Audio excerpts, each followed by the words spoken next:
semuanya.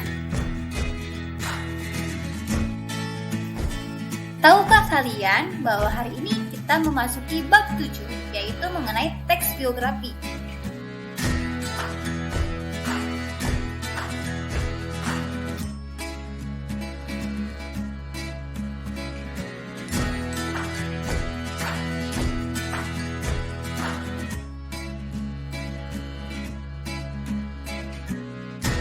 Apa itu teks biografi?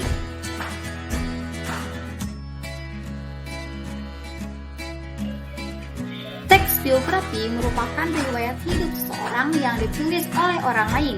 Dalam biografi disajikan sejarah hidup, pengalaman-pengalaman, sampai kisah sukses orang yang sedang diulas.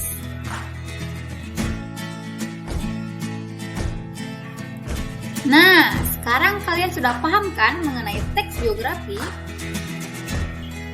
Untuk lebih memahaminya, coba kalian simak baik-baik bahan ajar ini sampai selesai.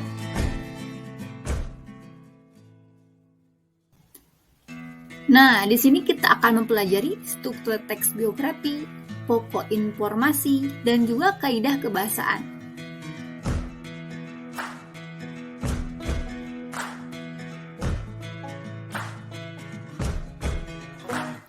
Struktur teks biografi yang pertama ada orientasi.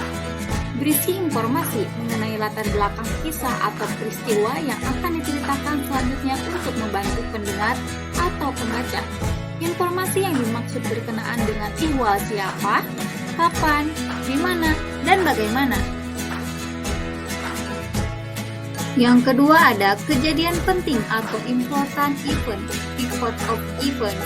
Berisi rangkaian peristiwa yang disusun secara kronologis menurut urutan waktu yang meliputi kejadian-kejadian utama. Yang ketiga ada reorientasi. Berisi komentar evaluatif atau pernyataan simpulan mengenai rangkaian peristiwa yang telah diceritakan sebelumnya.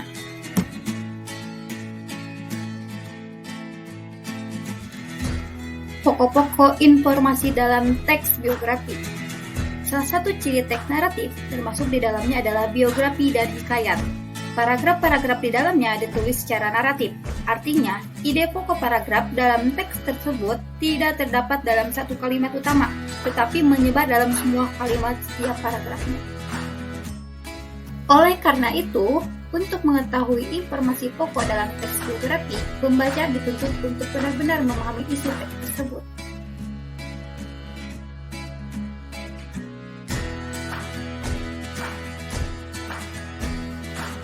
Ada dua cara yang dapat digunakan untuk menentukan informasi pokok dalam teks biografi, yaitu dengan menemukan terlebih dahulu gagasan utama dan gagasan penjelas di tiap-tiap kalimat dalam paragraf. Gagasan yang telah didapatkan lalu dirangkum menjadi sebuah simpulan. Nah, sekarang kita akan membahas mengenai kaidah kebahasaan teks biografi.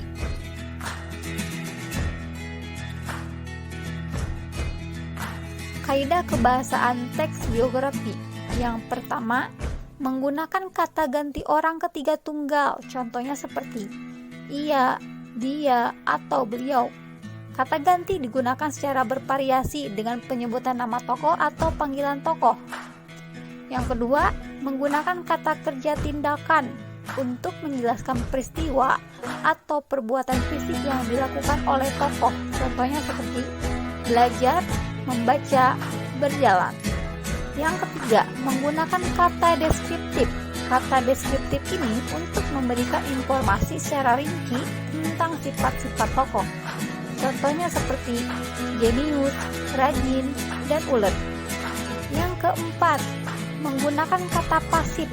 Kata pasif ini digunakan untuk menjelaskan peristiwa yang dialami tokoh sebagai subjek yang diceritakan. Contohnya seperti diberi, ditugaskan, dipilih. Perhatikan pada contoh teks berikut. Nah, pada kutipan teks biografi tersebut terdapat analisis teks biografi atau kaidah kebahasaannya. Yang pertama ada kata ganti yang digunakan adalah ia, nya, atau kata ganti milik yang divariasikan dengan penyebutan namanya Habibie.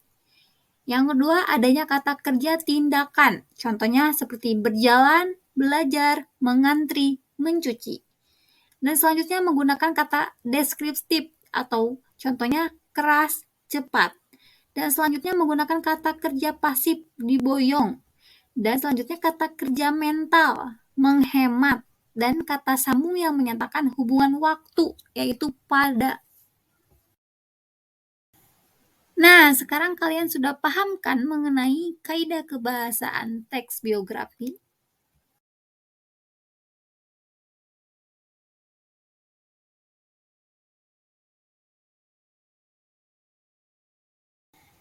Nah, teman-teman, pembelajaran kali ini kita cukupkan saja. Semoga kalian dapat memahami mengenai teks biografi yang sudah saya sampaikan.